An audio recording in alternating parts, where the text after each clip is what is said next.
All right, welcome back, watch fans. We're going through the Phillips Geneva watch auction results. Actually, we got some interesting surprises, possibly a couple of bargains. A couple of really unique pieces went through the auction. I think we're starting to see a couple of new interesting trends forming. If you watched our earlier live stream, we covered the Sotheby's sale. Frank Muller, if you got our email newsletter today, you saw that we're starting to cover the new emerging collector interest in Frank Muller watches, specifically kind of the early ones. The Sotheby's auction had a real interesting result. You get I guess a pre-brand Frank Muller that sold for what is it, close to $250,000. A lot of collectors are starting to get very interested in Frank Muller, and I think those early pieces are going to start to see some increasing prices in the coming weeks. So let's dive into it. Before we do, though, of course, let's do our quick intro. We're going to do our quick intro and make sure, of course, to click the like, subscribe button, upvote, and make sure you get our free newsletter. So here, let's do the little intro, a little plug here, and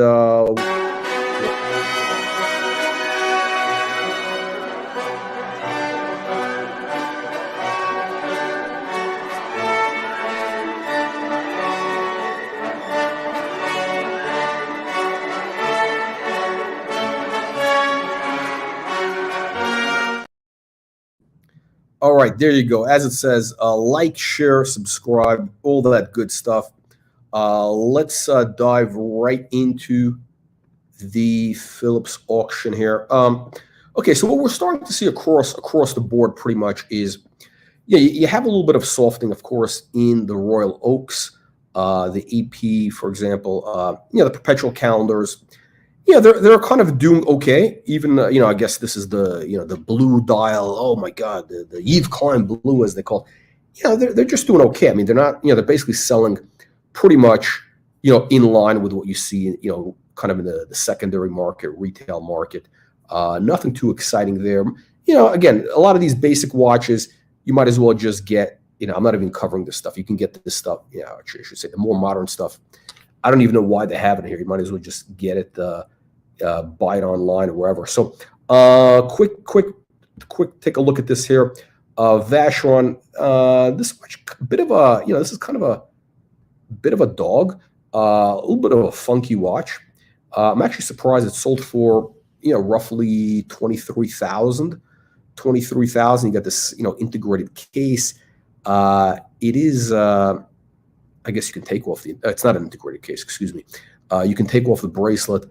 A bit of a funky watch, right? But we're kind of starting to see, the reason I'm showing you is that we're starting to see interest kind of in that kind of late 60s, 70s funky design. They're starting to do well. So those prices are, picking up across the board. Let's keep rolling over here. No real surprises. Now, one of the watches, which, we covered last time, which I thought was fascinating, was this Patek Phillipe Tiffany dial. You got a Tiffany dial, and it's got a quote on it. It says, "Do unto others as you would have them do unto you." And as you know, if you watched our video last time, this actually was ordered by who? Lyndon B. Johnson. That's right. LBJ is the guy who ordered this from Tiffany when he was a senator, and he ordered 10 of these. He gave them out to close friends, close associates. And, we kind of went into a whole, fun discussion, conspiracy theories, JFK, all that other stuff. But look, this is a unique piece of history. It really is. I mean, this is a unique piece of history, world history, American history. They had, this is what, 1956. Estimate was 50 to 100,000, and it sold for basically just under 200 grand US, 185, 190,000 US. Is that a bargain? Is that a good price?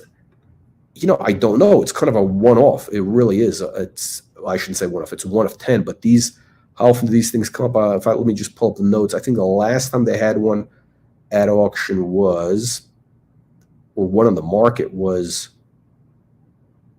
let's see, when was it? A number of years back. Oh, here we go. In the year 2000, so almost 24 years ago, 25 years ago. Okay, so this is, again, this is the type of thing that you do look for at auction, and this is what these guys do best, right? They bring you these kind of rare pieces, and look, that's kind of what we want to see, right? By the way, guys, make sure that you are getting a free weekly newsletter, which has all the latest news on Patek Philippe, Audemars Piguet, modern vintage markets, prices, collector interviews, collector reviews, collection reviews, I should say. Click the link in the video description below to get that coming into your email box. Yeah, we got some incredible stuff that you don't see covered here in the on YouTube. So let's get right back into that. Here we go. Okay, so the LBJ watch. Again, I think to me this was one of the real highlights of this auction. Hang on a second, let me just pull this off. Why is it not coming up? Okay, so my internet is frozen. Let's see if this guy comes up. Okay. Hang on. Okay, we got the internet is frozen. Hang on a second. Let me just hang on a second. Let me just refresh, see what's going on here. Okay, let's go back to this. Let's see if we can refresh this over here. Okay, there we go. Okay, there we go. Okay, so again, unique piece of history.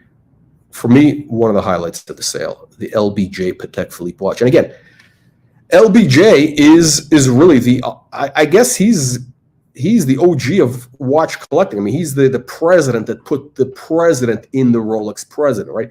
He's the first U.S. president, the real first, heavy hitter to wear a Rolex. So he was a serious guy, serious watch guy. Rolex president, date, custom Patek Philippe's. That's a big deal. That really is very interesting. Really, I mean, I can talk about it for hours, but I'm not here to bore you. A couple of unique pieces we want to highlight. We got an AP minute repeater, and this is platinum. Platinum. Hang on a second. Is there an audio? Hang on.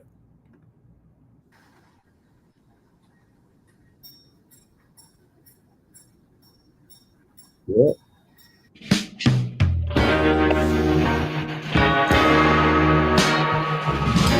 Okay, there's their watch. I gotta hang on.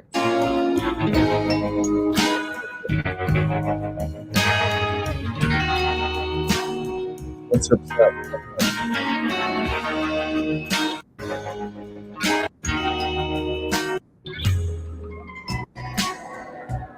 Okay, I really wish they would have had a little more of the repeater sound. But anyway, look, this thing kind of, again, very rare watch. Goes without saying. Integrated bracelet, 1 of 2 in platinum, diamonds. Okay, kind of a very basic looking watch. Otherwise, right? 200 to 400,000 Swiss, sold for 533. So a lot of interest in this, right? A lot of interest. This is the movement. Oh, that's pretty nice. Pretty nice, huh? Okay, let's keep rolling. Okay, Cartier did really well. Again, still a lot of interest in Cartier. I think Cartier is, we have not seen the peak in Cartier prices just yet. We have not seen the peak in Cartier yet. They had a crash. It sold for big money. We got this dark blue dial. What do they call it? Ink blue. And this was Cartier London. What is this, 1960s? It's 1970, okay. 70 to 140, sold for 190. So about 200 grand and change, the Cintre. Really nice. Okay, let's look at the dial again. Okay, vintage condition, right? Okay, let's keep rolling. What else? What else was interesting in the auction? Daniel Roth continues to get, again, strong interest in some of these early pieces. This is, again, beautiful watch. You get a perpetual calendar, pink dial. I mean, this is an amazing looking watch. Perpetual calendar, something really unique for roughly 80 grand, number 12. Now, I don't know, is that a lot of money compared to what? What else can you get for 80 grand today by, any of the really great brands? It's so it is. Daniel Roth. Daniel Roth continues to do well. We saw that. Okay, of course. Look, you got the Patek World Time. I'm just bringing that up. I mean, for whatever. Again, minty. Well, very, really crisp condition here. Was 1954, $1.2 million to 2.4, and sold. Towards the upper end of the range. I don't know. This watch to me is kind of I don't know, nothing really to write home about. I guess it is, kind of a rare watch. Let's bring up the Greubel, and we got some real interesting pieces coming up. So again, Greubel 4C, 203,000. So again, right near the top of the range. I think these things are. I think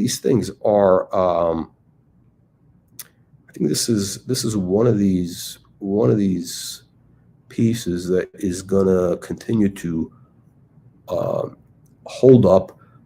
This thing actually it's very modern, but at the same time it's timeless, and the brand continues to do well. So I think that's going to get more and more collectors interested. And again, as the brand develops, this is like one of these. I don't want to use the word blue chip because it's a relatively thin type of market. It's like a FP Journe, but maybe even thinner. But I think, look, Greubel Forsey is definitely one of these independents. If you can deal with wearing that size watch, definitely one that is good value. Again, relatively speaking. Moving along. Okay, so this is a watch we discussed. I wish we had the Red Baron on here. He could have some comments on this. This is a AP minute repeater we discussed last time, and this is again jump hours.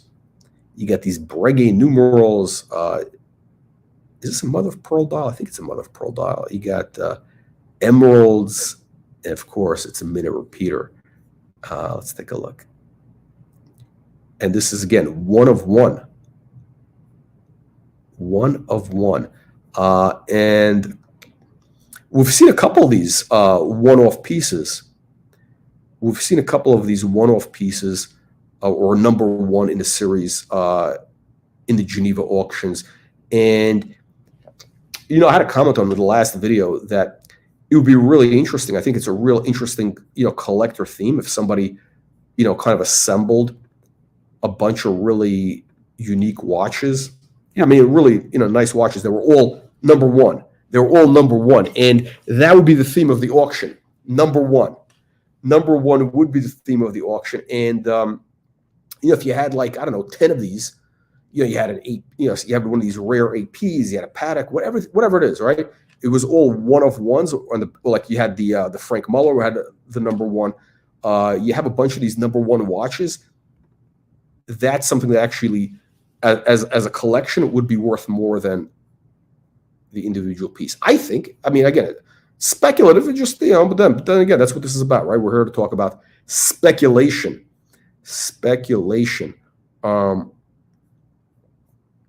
What are they saying here? Minute repeater. Let's see.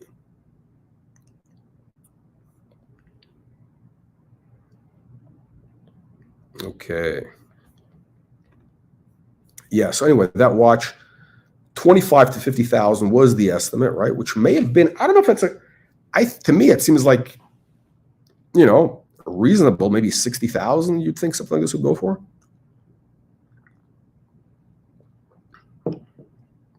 And it sold for nearly, what is it, about 190,000 US.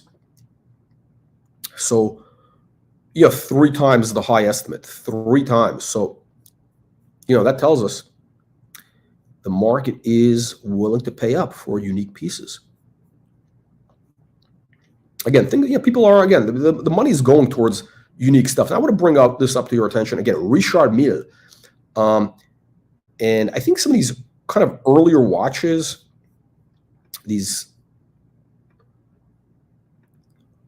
I almost want to say the classical phase of Richard Mille. I think these at one point could be worth taking a look at. The prices, again, the prices are kind of coming down a little bit. So what, this thing sold for roughly 80 grand. I think I saw one at on the market for roughly 100, 95, 100, but 80 grand, that seems like a pretty good price for a Richard Mille. And again, it's not like this is a wearable watch. It's actually a wearable watch. 38 millimeter wide. Yeah, I mean, it is pretty wearable. So look, if you want an RM, a classic RM, you know what? I think, look, if you really need, again, there's probably one person watching this that is in the market for RM. That's not really kind of our audience that much. But if somebody wants to get into the Richard Mille game and you don't want to spend 300 grand, I think this is a smart buy, because here you have something unique. You're not going to see a lot of these. These are actually, I think, going to be quite rare. Whereas a lot of those tonneau shaped cases, the new modern ones, they're like a dime a dozen. In Miami, there's like, the lime green, the white ones, orange, red, whatever, those candy colored ones, a dime a dozen tonneau shape. Whereas here, and those are 300 grand, right? Here, you're getting more of a classical shape. And for 80 grand, I mean, it's a vintage watch, more or less, or neo-vintage, if you want to call it. Time flies, right? Okay. Let's see, 5140. Patek 5140 selling for about 60 grand. That's a strong price. Strong price. The 3940G London edition sold, significantly above estimates. So again, the 3940s are getting. What are we frozen here again? Okay, they're getting bids. They're getting strong bids. A lot of interest. Again, I've been saying this for a while. The 3940 Patek market, the perpetual calendar, probably the best watch in the world, in my opinion. Classic, important, historically important, beautiful watch, useful, and relatively speaking, they're still cheap. H. Moser and MB&F. H. Moser and MB&F, all in one. 30 to 16, it sold for double that, almost 140,000, 150,000.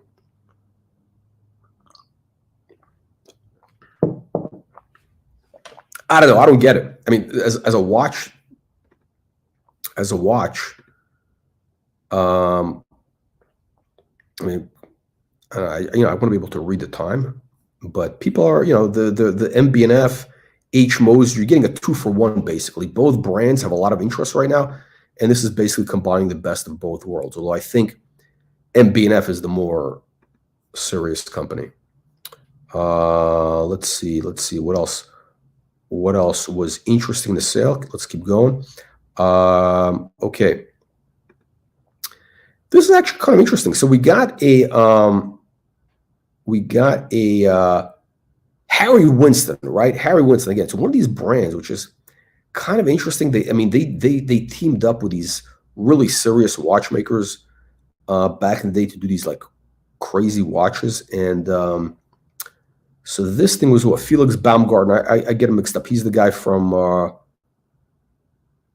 is it MB&F or work one of these guys, right? Whatever. You know what I'm saying. It's one of those guys. They're all the same to me. I can't keep track of them. 50 millimeter size case, huge, platinum, 60 to 120. Actually, it sold for, respectable. This is a respectable, 90,000 US. For Harry Winston, I mean, again, it's pretty respectable. A lot of them have gotten beaten up in price.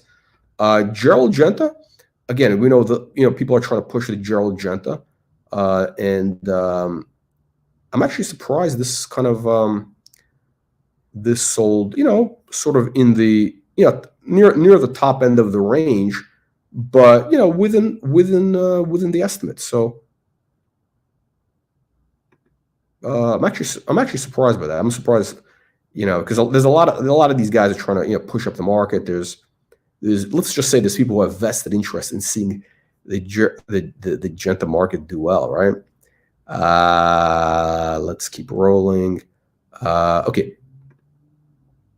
Kind of a rare watch for Omega. Omega, very dull, boring brand. But here you got kind of a rare watch. 1965. I think that's the Omega prime years, the 60s, 50s, 60s, early 70s. I think that's when they were real, considered an important company. So you got sapphire set, and this is, what is this, white gold? Yeah, white gold sapphires, 34 millimeters. It had a 15 to 25 estimate, and it sold for 50, almost, let's say $46,000 all in, right? Very strong price for Omega, right? That is very strong price for just a basic time only Omega. Let's move along now. Ulysse Nardin, again, it's one of these brands that I think there's some groups, let's just say, that have a vested interest in pushing up the prices. And it's worth taking a look at these, from a speculative interest, these kind of 90s, 2000s, the Russian oligarch watch, right? This is kind of your typical Russian oligarch watch, Ulysse Nardin, 38 millimeters of size. Okay, this is a limited edition. Okay, blah, blah, blah. Minute repeater, 20 to 40,000 was the estimate. It sold for. So the estimate was 21,000 to 43,000 US, and it sold for roughly 120,000. So that is, I think, a very strong price for Ulysse Nardin. Very strong. So something to keep an eye on. Again, one of the big standouts, of course, Cartier Crash. White gold, pink dial, salmon dial. 43 to 87,000 estimate US, sold for over 320,000. Now, I don't know, these are getting out of hand. I mean, seriously, $320,000 for this. I don't get it. I think people are starting to get carried away. Look, I'm here to say that the market for Cartier Crash and Cartier is going to be peaking over the next 6 months. I think it's done. I think it is done. Really cool Patek Phillipe. TV dial shape. I love these kind of funky shapes. If they had maybe just a better hands and a kind of better markers, I'd like one of these watches. But this is a chronograph, which I'm not a chronograph guy. Still really cool. These are quite rare. Platinum. What do we got here? How many did they make? Okay. Anyway, nothing too crazy. The estimate was 164 to 328, and sold for roughly 240. Just a cool watch. Moving along.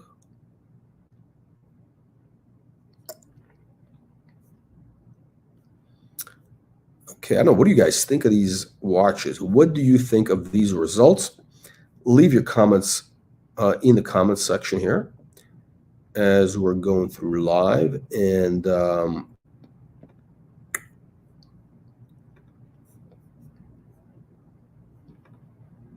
here's an interesting one, right? Now, these are on the market for roughly 140,000 US. You can find them. I don't know. I think this could be actually, I don't know. It could be for Nautilus.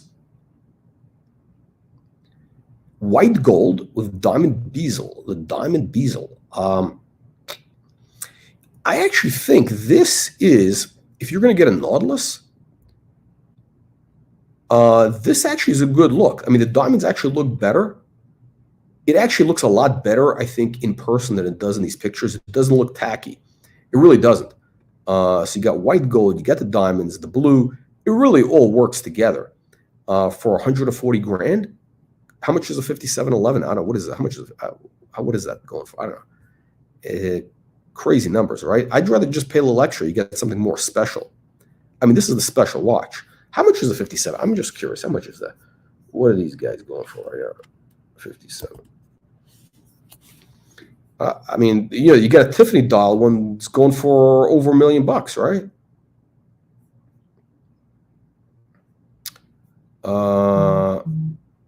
Let's see. 85. Okay, so 85, 87.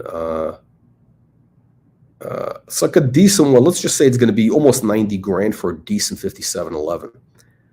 I'd rather pay a little extra. If you're going to spend $85,000 on a Nautilus, which is, let's face it, it's kind of a basic watch, but you want that look for whatever reason, you think it's important, I'd rather get one of these with the diamonds. Also, the other thing is, the watch is going to hold up a lot better. It's not going to get those scratches on the bezel. The bezel. Milgauss, 14,000. Wow, Milgauss. I wonder if some of these some of these prices are kind of outliers. They're just, people, I don't know, they get excited. Who knows what they weren't thinking. But let's see. Moving along.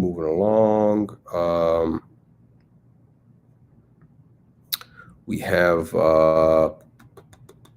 okay. This is a funky watch, right? The Tridor. I mean, really kind of one of the dogs of Rolex, the Tridor, when they made the bracelets with those funky, like, mixed golds in that center link in the 80s. But this one is even funkier because this one's got the diamonds on the dial, and they have, are these sapphires or what are these? These are sapphires. Yeah, sapphires. I mean, it's a lot, right? Like, this is a lot. I really don't like when they do that kind of a string of little diamonds around. It looks a little hokey to me. It looks just too feminine, and it's a big watch. It's sort of like, I don't know, it's got that kind of, what are they called? Non-binary. That's what I'm going to call these. I'm going to call these non-binary. These are the non-binary. Look, when you have a Rolex with a date with the diamonds around the bezel, on the bezel, it looks, it's kind of a feminine look. On Rolex, it's a feminine look, right? But it's a masculine watch, more or less, right? So it's a non-binary. It's basically, if you want to be non-binary, that's the watch you get. On the Nautilus, it looks great. On Rolex, not so much. Let's take a look. Wow. Okay, so we got. I think I missed this one here. Wow, early. So this is a 1946 Patek. Pink gold, pink dial. And the long signature. So, it says Patek Phillipe and Co. Oh, and it's properly, you got proper punctuation. Look at that. How often do you see that signature with a punctuation? Patek Phillipe and Co. Look at that. Kind of cool, no? It actually looks very modern. I mean, again, that's what Patek is doing now. So 50 to 100, sold for 158. Again, Swiss. So 170 US, roughly. Minute repeater, okay, boring, kind of boring for me. Look, you got a bunch of these Tridors. We talked about these last time. I think one guy had all three of them. And they looks like they were never, maybe rarely worn. I think the guy just put them in a safe. They just look crisp. 20,000. I think this is a bargain.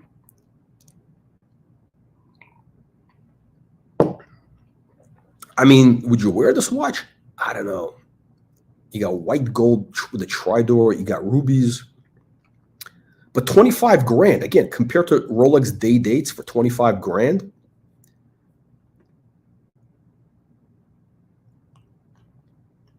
And you got this guy here is, again, same thing. And this one's sold for 33. Again, they're all, I think, from the same guy. I think it's all from one guy.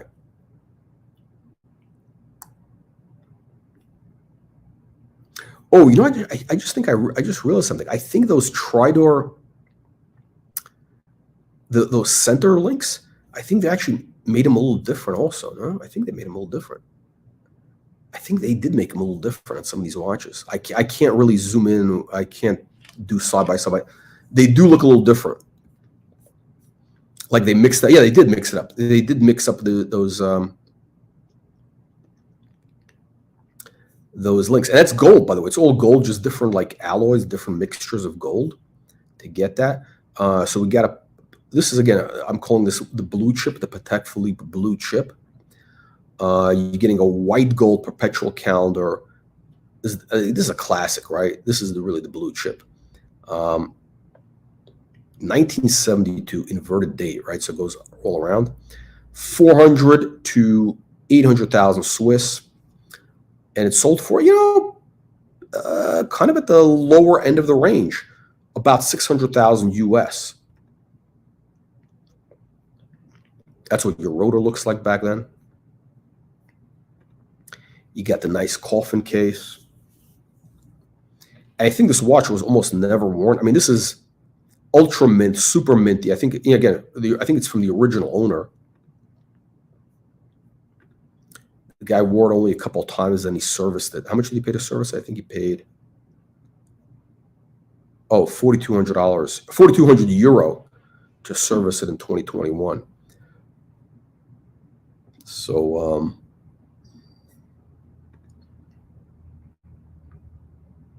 so the question is, with this type of watch, right, at these prices, is there more room to go?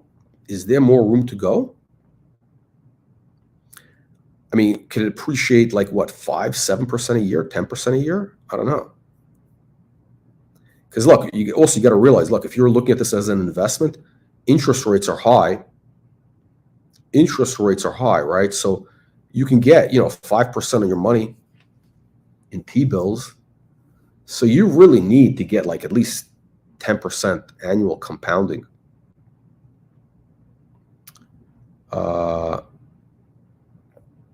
Yeah, we got a comment here. Great child. This guy's a Grateful Dead fan. Okay, so this means the guy has no taste. I mean, Grateful Dead. I don't even understand their music. I think I heard one of theirs. I had to turn it off. I mean, a bunch of tomato cans. I mean, it's really the scum of the earth. Very strange relics have inflated values. Who wears those trinkets? Oh, okay. I really have no interest in anything other than, I really have no interest in anything other than the Rolex. Of course, because you're a tomato can. I mean, the guy's a tomato can, of course. He's a typical Rolex peasant. The watches with precious gems are ridiculous looking. Well, you listen to ridiculous music. I bet you wear those stupid T-shirts with the tie-dye.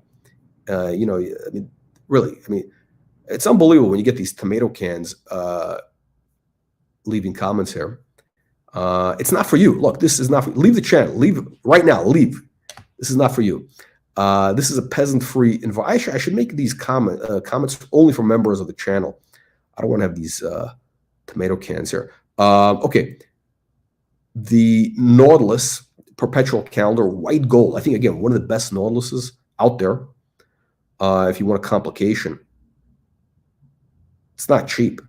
So you can get these for like almost 200 grand retail right now. 150 is it's about 155, I believe, in the store from Patek, although you can't really get it, right? But plus tax, let's say, so it's 160. Or you go in the secondary market and it's roughly 200, low 200s, and it's sold here for 215, 220. So, look, by the way, there are people who basically want to, there are people who want to, they don't want to deal with let's call it the gray market, the used watch dealers. Because let's face it, a lot of these watch dealers, they're scum, right? It's like going to a used car dealer. I mean, like that's like 90% of the watch dealers out there. I mean, it's basically going to used car dealers. If you ever been in LA, you go to these used car dealers in the Valley, or in in what do you call it, in what is it? Not Pasadena. What the hell is it? Up there.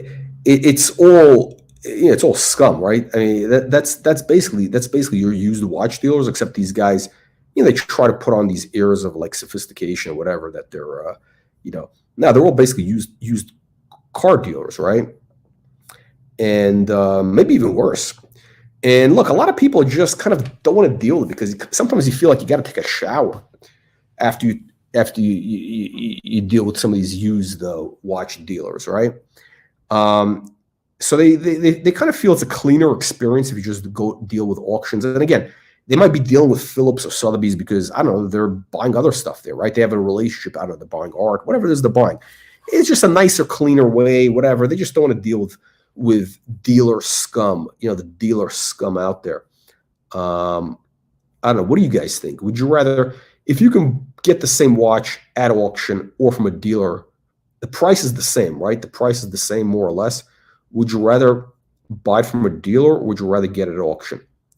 I think also one of the things that people do like at auction, buying at auction, is at least you feel it's a little bit more transparent. Like you feel like, okay, there was an underbidder. That means, somebody felt the watch was worth almost as much as I'm willing to pay for, right? They bid just up to where I went. I just was willing to go a little higher. So you get that feeling of, I guess it gives you more of a feeling of security or whatever, confidence that it's actually legit. Although, of course, look, you can rig these auctions. You can do whatever. You can have shills. I mean, look, there's a lot of ways to do that, but I think that auctions actually, I think it is actually a good alternative to the retail market. Although again, you don't have recourse when you buy at auction. That's it. You're done. You can't return the watch. there's no return, 7-day return. Basically, it's buyer beware. Okay, so the basic what's Philippe Massa. Again, I don't know the price of these, but relatively subdued, right? 120 grand roughly. 2007. Again, these are going to look very dated.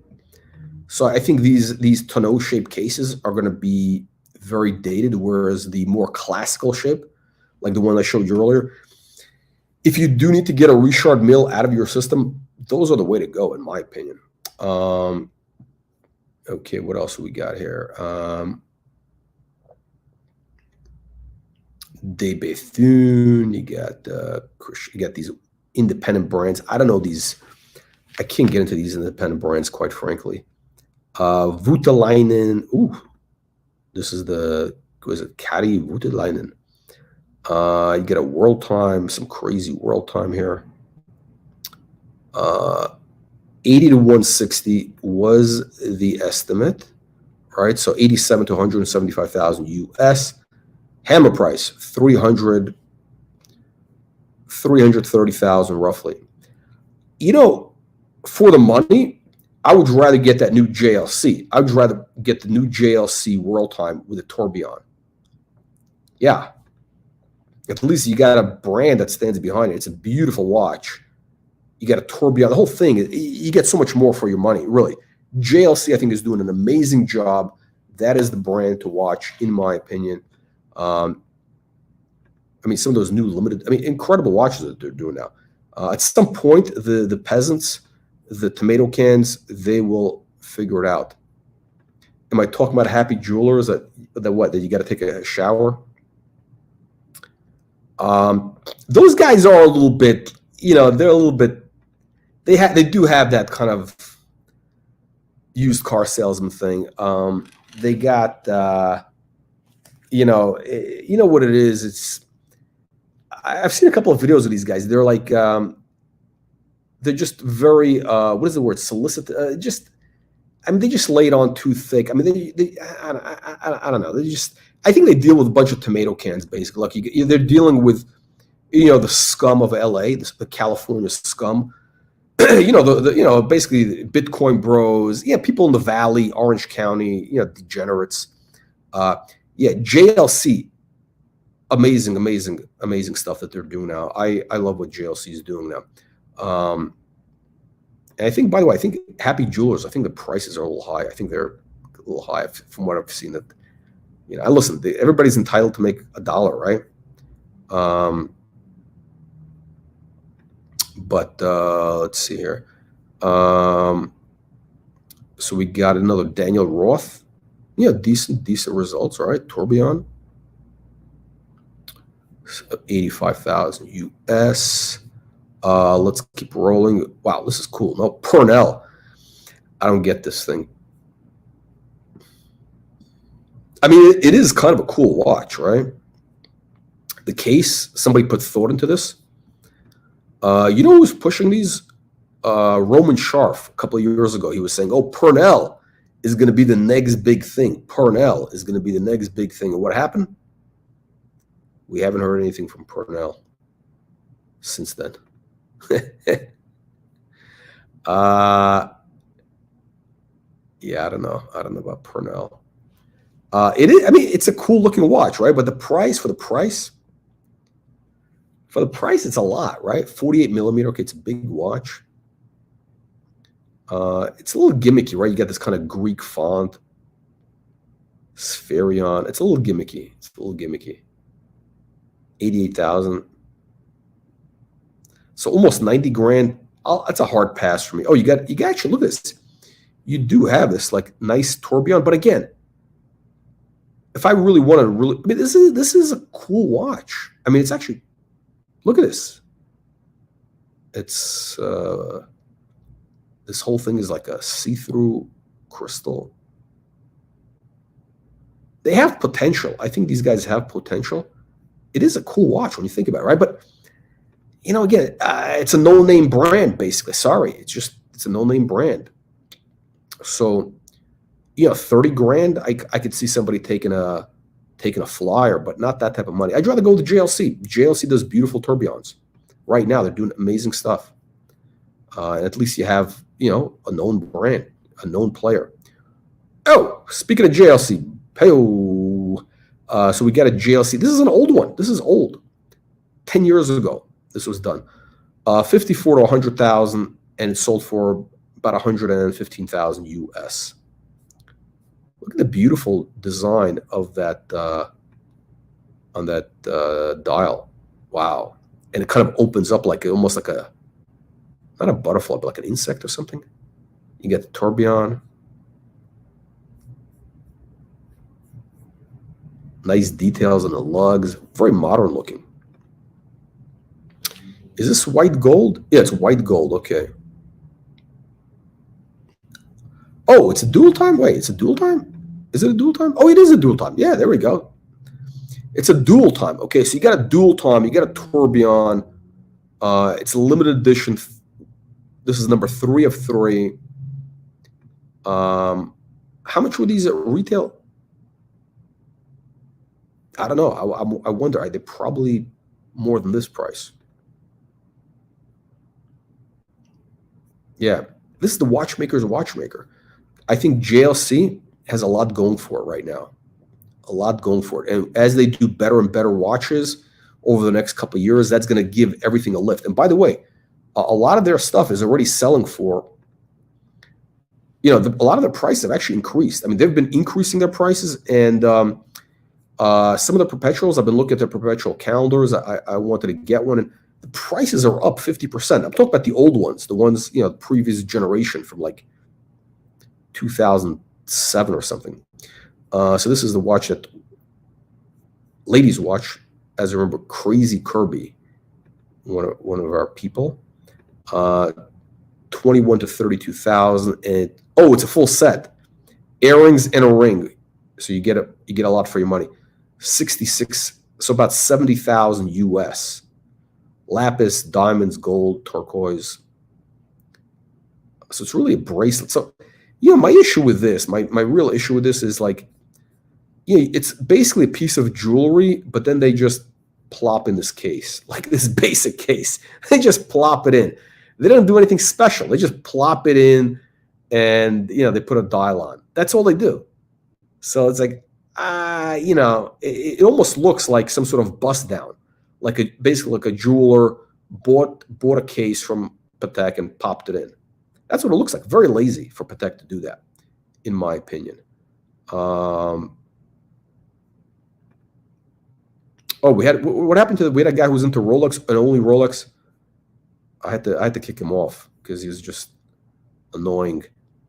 But hey, this is for the Rolex people. This is interesting, right? We got a very rare. This is the El Dorado. Now, I haven't seen too many of these.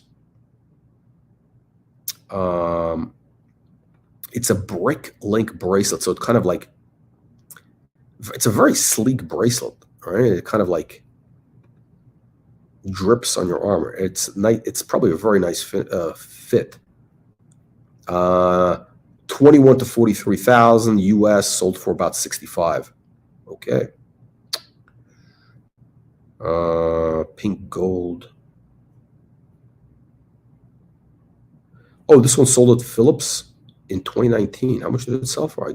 I wonder what this sold for. So you got these old style hands, and you got that old 50s look. This is what LBJ probably had. No, for sure, this is what he had. This is the LBJ watch. I mean, of course, with the president bracelet, but that's kind of the,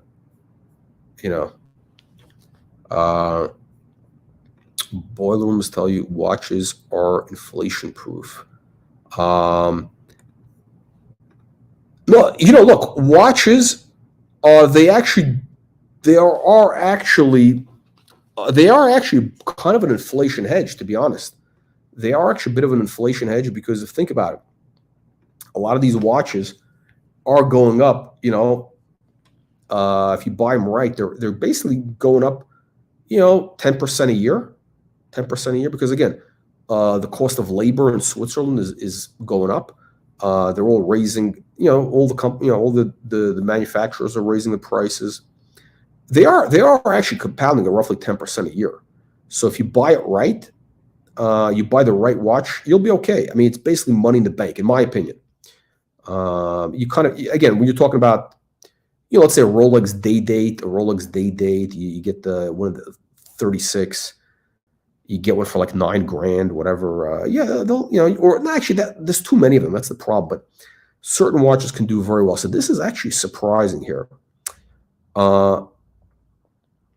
We get a perpetual calendar, AP perpetual calendar in yellow gold. Now you have kind of the dial. You got a champagne dial without the what do you call it, the tapisserie, which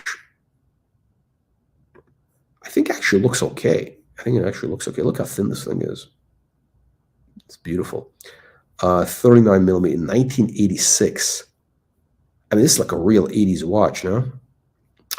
Why did it sell so cheap, though? I'm surprised. Okay, so so they only made 280 of these across all metals in this series. Okay, so again,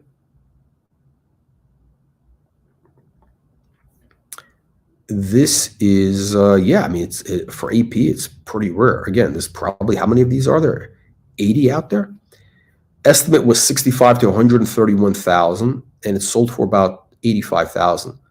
Now, on the secondary market, these are, I think, 120, 130,000 plus, 130 plus. So that's a good buy, I think. I mean, again, I don't know the condition. There's some things we don't know. But I think that's a good buy. More Daniel Roths.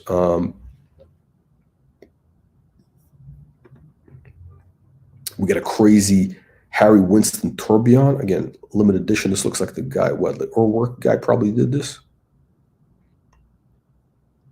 Again, they were dealing with really very, that's a beautiful case back also. I mean, it's amazing that Harry Winston, which is basically, it's a a relatively conservative jewelry company, very high end. How did they and why did they go to do these like really avant-garde, really out there type watches? Why didn't they just do something conservative, right? It takes a lot of balls. So I really, you got to give them respect. You got this Acrivia, which is, I don't understand. I don't know anything about these. I'd like to understand why these are so expensive. Cool case, no? Cool case. Very cool design. 320 to 656,000 estimate, and selling for 635. I mean, what is so special about this besides that it's like, handmade? It's might be, a one-off or whatever. It's this guy. Was it Recepi?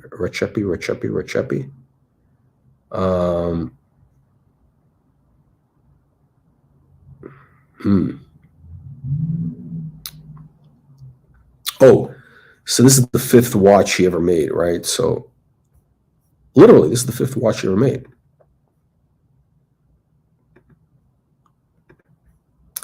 But the way I look at it is this, right? At the end of the day, what are you getting? What are you really getting? You got a tourbillon, whatever, okay. But that's it. What else? What else are you trying? I mean, you got an interesting case. I mean, it's not like, oh my God, but I mean, it's interesting. Is it worth that type of money? I don't know. Somebody must. You got to explain to me, because again, look, like when you get into these these independent brands, some of these watches, it is a little bit like art, like contemporary art. Like some of it is historically, it's valued based on historical importance or whatever. It is that type of thing, which I understand. I mean, I get it in terms of art because I understand kind of the relative markets. With watches, though, I don't know if the same thing should apply, because watches are more of a, it's an applied art. It's more of a practical. I have just a different viewpoint of that concept when it comes to watches. But what is this? What is this? So we got a chronograph, 10-minute. Okay, so this is. Okay, here at least you're getting some crazy complication, and this is actually interesting. Look at the way this thing is made. You get the gold, pink gold, titanium pink gold. I mean, this is clever. This is very creative. Limited edition, and this sold for 363,000. Hong Kong boutique 10th anniversary.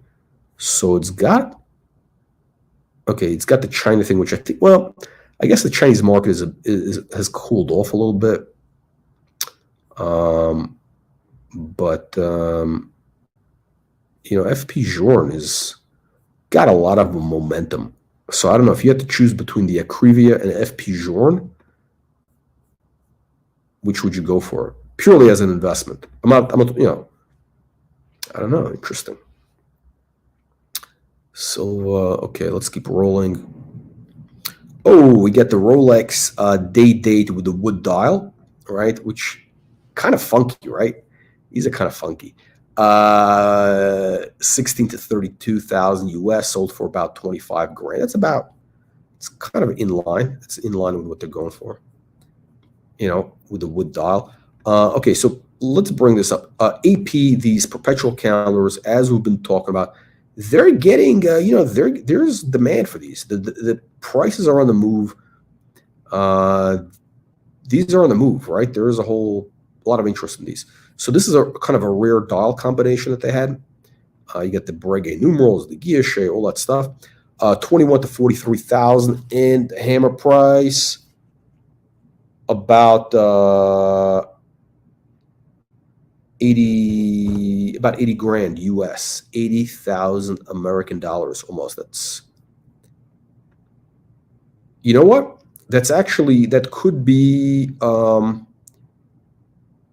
that could be a record for one of these perpetual calendars from AP, this generation, this neo vintage. Could be. So there is, that's a trend we're starting to see again, guys. We're seeing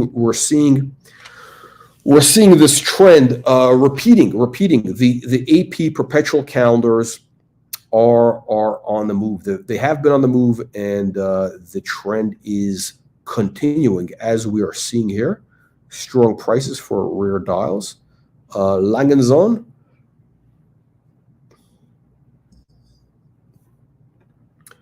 Let's take a look. This is actually, we talked about this last time. This is one of the most beautiful dials that I have seen that they ever did. Limited edition, 100-piece limited edition. 36 to 76,000, sold for 80,000. Okay, so pretty much in line. Ooh. Limited edition, right? White gold, blue mother of pearl dial. Blue mother of pearl dial, white gold. This is a beautiful, actually, it's pretty nice, right? Same basic watch though, so it's a limited edition. Okay, they only did 25 for this Dubai. 100. Okay, so 32,000 to 65,000 estimate. Okay, sounds about right. And it sells for, what does it sell for? 185,000. Kind of an outlier. That is an outlier. That's a real outlier. Okay, let's go to one of the big heavy hitters from the sale, right? This is the Big Blue, the Daytona Big Blue. This is the one. This is the one, right? This is like, the one, right? Again, this is the watch that was pretty much only given to, top executives at Rolex, some of their partners. So it was given really to the insiders. I mean, this is the Rolex of Rolex. And apparently, again, the story is they couldn't sell the blue dial at the time. When they released it, nobody wanted this blue dial, just like they didn't want the green dial. And now you see what happens. So they couldn't sell it, so they gave it away to their people. Estimate 220,000 to 437,000, and the hammer price about 550,000 US dollars approximately. You got the sticker on the back. Wow, mint. Not polished, as you can see. Nice and crisp. You see the hallmarks and everything. Nice and crisp. I don't know. What do you guys think of this, huh?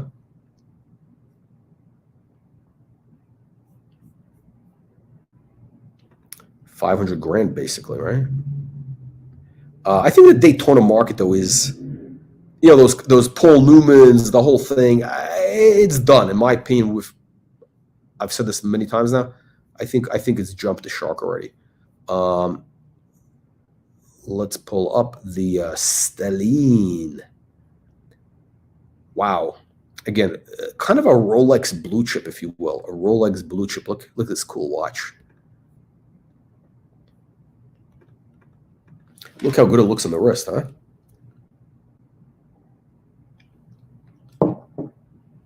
Very low key. Yeah, I mean, this is like triple calendar, right? Triple calendar, moon phase. You got a nice moon. You got the stars. I mean, very romantic watch. It's got. I hate to use the word old money because everybody's using the old money aesthetic. No, this does have that. I mean, this is legitimately the old money vibe. I mean, like if you had some real money in the 1950s, you would have bought one of these watches. So 130 to 260, and these were actually pretty. You can get these. I mean, their prices weren't cheap, but they were like in the 50s a couple years back. Maybe 10 years ago, I think they were $50,000. This is a blue chip Rolex. This is your investment Rolex. If you get at the right price, this is the one to get. What are the notes here? Why aren't they doing this today? That's what I don't understand. Why can't they do this today?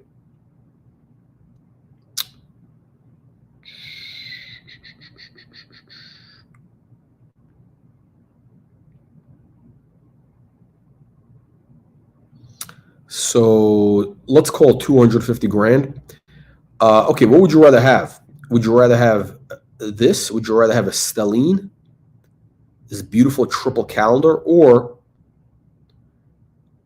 do you want to be a tomato can and buy a Paul Newman Daytona for the same money? What do you? If you had to choose between the two, what do you think is the better bet? Okay, between those two watches, investment wise, I'm talking about for investment purposes. I mean, aesthetically, okay. Again, really, you really do want to restore the dial. I wish people would kind of start to realize that you really do have to restore these watches. I mean, this, just, gets this kind of funky, thing. You want to clean it up. People restore cars, right? Why can't they restore watches? What's wrong with that? If you do it right, why not? It's a mechanical thing. It's made to be used. So, yeah, they really should. But I think the money is on the stellene. Now, let's go to the last lot in the sale, the Caravelle. Wow. Check this out.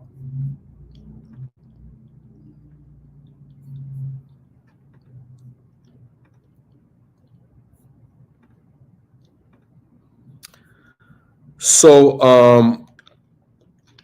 this guy here, I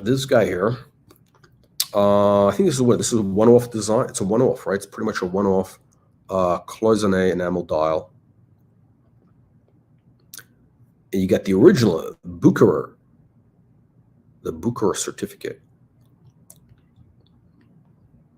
When was this bought? 1957. It went through auction twice, 2015 and 2006. So it's Caravelle, a Spanish or Portuguese sailing ship of the 16th century. Pretty cool, no? 437,000 to 875,000 estimate, and it sold for about $1.5 million, roughly $1.5 million, $1,500,000 US dollars. Interesting, right? I mean, upside potential, investment wise, because I mean that is what you're buying it for. You're not going to wear this watch, right? So you're buying it as an investment. I mean, $1.5 million for just a basic, basic Rolex. I mean, dial is unique. I mean, compared to what though? What do you compare it to? I mean, what would you? Because again, everything is relative, right? I mean, what would you rather have? Would you rather have this, or would you rather have a stellene or whatever? I think the money. I really believe that if you're going to spend, again, if you're going to allocate, that's what it is. You're allocating money, right? It's an investment, right? If you're going to allocate $1 million towards watches, and if you want to stick with the Rolex category, I think probably the stellenes are the way to go. And maybe something else, but not. I mean, I'd rather get maybe a couple of stellenes and something else, to put all that money into one watch. Again, it's all relative. Again, for me, $1 million, is it's a decent amount of money, right? But there's actually quite a few people. There's quite a few people who are making $1 billion a year, or they're making $100 million a year. I mean, literally, right? There's actually guys out there. Their income is about $100 to a couple $100 million a year. I mean, a lot of them. I'm talking about, a couple thousand people who are bringing in that type of money. And they don't know what to do with it. Literally, what do you do with the money?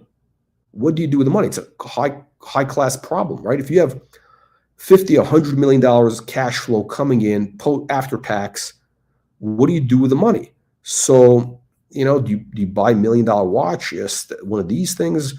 Again, I think there's better deals out there for $1 million. And like, there's just so many other watches out there, even in the watch space. And I mean, it's a beautiful watch, but hey, what do I know, right? Again, as far as I'm concerned, the stellene is a beautiful watch. I like that LBJ, the Patek Phillipe from LBJ. That's a one-off, historically important watch. I mean, think about it. Think about it. Not the prettiest watch. I mean, it looks a little bit like LBJ, kind of slightly ugly. I mean, it's a little bit of an ugly watch. I mean, because of the expression, it's kind of goofy. But imagine who wore this. I mean, this LBJ was the most powerful man in the world at that, one of the most powerful men in the world at that time, 1950, even as a senator, right? And he gave it to, who did he give it to? He gave it to like heavy hitters, to people who could, help him out as he became president, as to get power. I mean, this is, who wore this watch? Think about it. Was it campaign donors, or was it, the guy that he hired to, shoot Kennedy? I don't know. We don't know, right? All right, guys. Thank you, everybody, for joining. We will all see you in the next live stream. And again, make sure you get our free weekly email newsletter. Click the link in the video description below to get our free weekly newsletter. See you all on the next one.